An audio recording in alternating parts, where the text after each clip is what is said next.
Hello दोस्तों, स्वागत है आप सभी का। आज जो है एक नॉर्मल कुंडली विश्लेषण के ऊपर प्रश्न था कि जीवन में चीजें कैसी रहती हुई दिखाई देंगी, स्वास्थ्य, विवाह और नौकरी को लेकर। ये एक जातक की कुंडली है।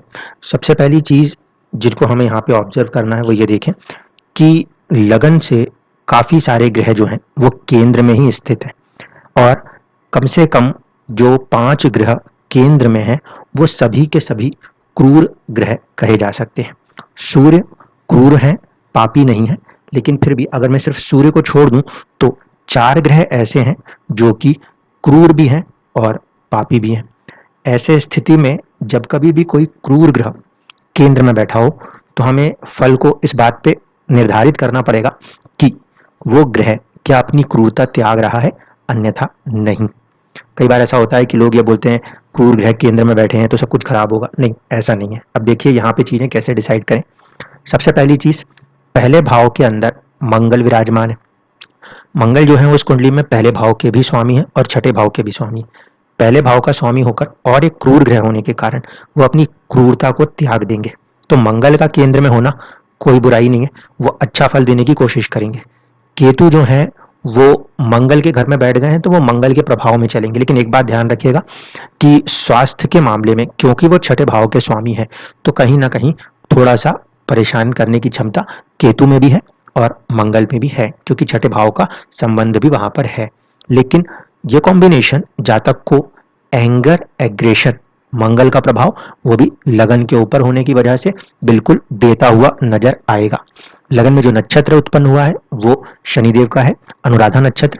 ऐसे स्थिति में जो जातक होंगे वो बहुत ज्यादा साहसिक, तीसरा भाव, और कहीं ना कहीं चौथे भाव यानी कि सुख संसाधनों के प्रति आकर्षित भी होने वाले व्यक्ति कहे जा सकते हैं। शनि राहु के साथ बैठे हुए हैं और वो भी 7th हाउस में। ये जो कॉम्बिनेशन है, ये कॉम्बिनेशन यहाँ पे थोड़ा सा प्रॉब्लमेटिक बन जाएगा। अब देखिए, शनि भी यहाँ पर केंद्र के स्वामी हैं क्योंकि चौथे भाव में उनकी राशि पड़ रही है। केंद्र का स्वामी होने के कारण शनि जो है वो शुभता हासिल कर लेंगे, लेकिन कहीं ना कहीं शनि और राहु की जो युति है वो चुनौतियां दर्शाने लगती है, क्योंकि इस कंडीशन में जब कभी भी शनि राहु या राहु सूर्य ऐसे कॉम्बिनेशन बनते हैं तो जीवन के अंदर किसी न किसी तरीके से पितृबाधाओं का सामना करना पड़ता है। तो यहाँ पे राहु और शनि की जो युति है उसे इतना अच्छा नहीं कहा जा सकता। किस मैटर पे? अगर हम देखें तो वैवाहिक मैटर के ऊपर, लेकिन वही प्रोफेशन मैटर्स के अंदर कहीं ना कहीं व्यक्ति को बिजी करना, दूर तक या विदेशों तक या बाहर तक कहीं ले जाकर नाम कमाना, इनमें ये योग सहायता करते हुए नजर आएंगे। तो पहली कंडीशन ये कि मंगल और केतु की युति एक तरह से देखें स्वास्थ्य के प्रति न्यूट्रल है। दूसरा, शनि और राहु की युति, शनि वहां पे न्यूट्रल हो रहे हैं, लेकिन राहु और शनि की युति होने की वजह से कहीं ना कहीं कुछ अड़चने आएंगी आएंगी। अब बचे सूर्यदेव। सूर्यदेव जो है वो केंद्र के 10th भाव के स्वामी हैं, इसीलिए वो भी अशुभता को नहीं लेंगे बल्कि शुभता हासिल कर लेंगे। तो ये जितने भी ग्रह यहाँ पे नजर आ रहे हैं वो कहीं ना कहीं अपने आप में शुभ हो जाएंगे। चंद्रमा जो है वो त्रिकोण के स्वामी है, अतः शुभ है 9वें भाव के स्वामी होकर, और उनकी मौजूदगी 10वें भाव में बैठी हुई होने की वजह से भाग्य का एक संबंध कहीं ना कहीं व्यक्ति के स्टेटस के साथ बना हुआ है। ऐसे स्थिति में ये जो कुंडली दिखाने की कोशिश कर रही है, अगर उसको समझा जाए तो व्यक्ति कहीं ना कहीं अपने दम पर सरकार के साथ या किसी प्रकार से अपने पिता के साथ मिलकर आगे कार्य करते हुए नजर आ सकते हैं, क्योंकि नवम का संबंध 10th से है। और ना सिर्फ कि वो 10th में बैठे हुए बल्कि दशमेश सूर्य को पूर्ण दृष्टि से देखते हुए भी नजर आते हैं। 1 डिग्री के चंद्रमा है और 3 डिग्री के सूर्य है, इसलिए कहीं ना कहीं ये कॉम्बिनेशन जो है बाहर से या फादर से या कई जगहों पर देखा जाए तो सरकार के प्रभाव से भी कार्य करते हुए नजर आ सकते हैं। ऐसी कंडीशन में सरकारी क्षेत्र में कार्य करने की संभावनाएं बढ़ती हैं, पहली चीज। दूसरा, गुरु की जो प्लेसमेंट है वो 9वें भाव में उच्च राशि है। ऐसे स्थिति में जो 2nd हाउस होगा, क्योंकि 9 नंबर की राशि वहां से षडाष्टक होंगे, तो फैमिली के अंदर भी हो सकता है या जो सेविंग्स होती हैं, वेल्थ की सेविंग्स, उनको लेकर थोड़ी सी अड़चने, चुनौतियां बन सकती हैं। इसका कारण क्या होगा? गुरु यहाँ पे बैठे हैं तो कहीं ना कहीं पहले तो अपने एक भाव को थोड़ा सा वीक करते हैं। दूसरी तरफ अगर हम देखें तो शनि की दृष्टि जो है वो भी गुरु के ऊपर काम करेगी, जो कहीं ना कहीं कुछ अड़चने, कुछ बाधाएं लगाने का प्रयास करती हुई नजर आ सकती है। तो ये तो हो गई मोटी मोटी चीज़ है कि जीवन के अंदर बड़े बड़े लेवल पे अगर हम चीज़ों को देखना समझना चाहते हैं तो दो बातें क्लियर हो रही हैं। क्योंकि सेकंड हाउस यहाँ पे थोड़ा सा उलझ रहा है, इसीलिए बिजनेस को नहीं कहा जा सकता, क्योंकि सेविंग्स सेकंड हाउस का काम है, अर्निंग्स जो है वो 11th हाउस का काम है। इस कुंडली में अर्निंग के स्वामी होकर बुध देव जो है वो जाके बैठे हुए तृतीय भाव में। तो यहाँ पे जातक अपने साहस से अपने पराक्रम से अर्निंग तो करेंगे, लेकिन बिजनेस की तरफ जाने की सलाह नहीं दी जा सकती, पहला पॉइंट। दूसरी चीज, क्योंकि शनि की राशि का प्रभाव बुध अपने ऊपर ले रहे हैं, तो ये हो सकता है कि शुरुआत जो हो जीवन की वहां पर कुछ संघर्ष करना पड़े अपने अर्निंग्स को लेकर, यानी कि मेहनत ज्यादा और अर्निंग्स कम। तकरीबन तकरीबन जब 30 या 33 साल का एक पीरियड कंप्लीट होगा तब जो बुध है वो ज्यादा बड़ी अर्निंग्स को लेने की कोशिश करने लगेंगे। तो एक तो ये चीज नजर आती है। साथ ही साथ अगर देखा जाए तो दशाओं के ऊपर चलते हैं। दशाओं से पहले एक बार इनका पंचांग देख लें। तो पंचांग के अंदर अगर हम देखें तो वार जो था वो संडे था, ठीक है। तो सूर्य, दूसरा नक्षत्र जो है वो केतु का नक्षत्र है। ऐसे स्थिति में कहीं ना कहीं शिव जी की उपासना करनी चाहिए। कारण ये कि संडे का दिन और केतु का नक्षत्र अगर एक साथ में आता है तो इसे यमघंटक योग माना जाता है, जिसके उपाय के तौर पे आप शिव भक्ति कर सकते हैं, नंबर 1। दूसरी चीज, इस कुंडली के अंदर योग कारक ग्रह जो बन रहे हैं वो भी सूर्य बनेंगे, क्योंकि योगा जो है वो सूर्य के पास हासिल हुआ है। कहीं ना कहीं कर्णा स्वामी जो है वो भी सूर्य है। सूर्य का प्रभाव अत्यधिक मात्रा में इस कुंडली में देखा जा सकता है। इसलिए किसी भी तरीके के जॉब के अंदर जाते हैं, चाहे स्टेट लेवल पे जाएं चाहे नेशनल लेवल पे जाएं, अगर बाहर हट के विदेशों में जाना भी चाहते हैं तो भी, प्राइवेट लेवल्स में भी अगर जाना चाहते हैं दशाओं के प्रभाव में, तो ऐसे स्थिति के अंदर भी जातक कहीं ना कहीं एक बॉसी नेचर के साथ, मतलब अपनी ही चलाते हुआ काम करने की प्रयास करते नजर आएंगे। इसलिए कहीं ना कहीं जो कुंडली है वो उच्च पद अधिकार की तरफ व्यक्ति को खींचने का प्रयास करती हुई नजर आ सकती है। ये तो हुई पहली कंडीशन। अब एक बार आते हैं नवांश के अंदर। नवांश के अंदर जब हम जाएंगे तो वहां पे ये कुंडलियां कितनी चेंज ओवर हो रही हैं इसको देखने की जरूरत है। नवांश में जो लगन बन रहा है वो 7 नंबर से बन रहा है, जो कि लगन कुंडली का 12वां भाव है। तो व्यक्ति के अंदर काफी हद तक क्षमता है स्ट्रेस को बियर कर पाने की, ठीक है, ये पहली कंडीशन। दूसरी चीज है कि जब हम नवांश की स्थिति को समझते हैं तो वहां पे राहु, केतु, बुध, चंद्रमा और शुक्र, शुक्र बुध चंद्रमा ये शुभ ग्रह हैं।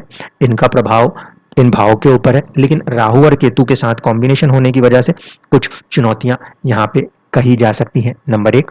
दूसरी चीज कि मंगल जो कि 7th हाउस के स्वामी हैं, उनका शनि की राशि में बैठना और षडाष्टक फॉर्मेशन, और लगन कुंडली में भी 7th हाउस में शनि की मौजूदगी, ऐसे स्थिति में विवाह जो है वो थोड़ा देर से ही अच्छा रहने वाला है, पहली कंडीशन, क्योंकि उसके अंदर भी शनि राहु की चुनौतियां आपको देखनी पड़ेंगी।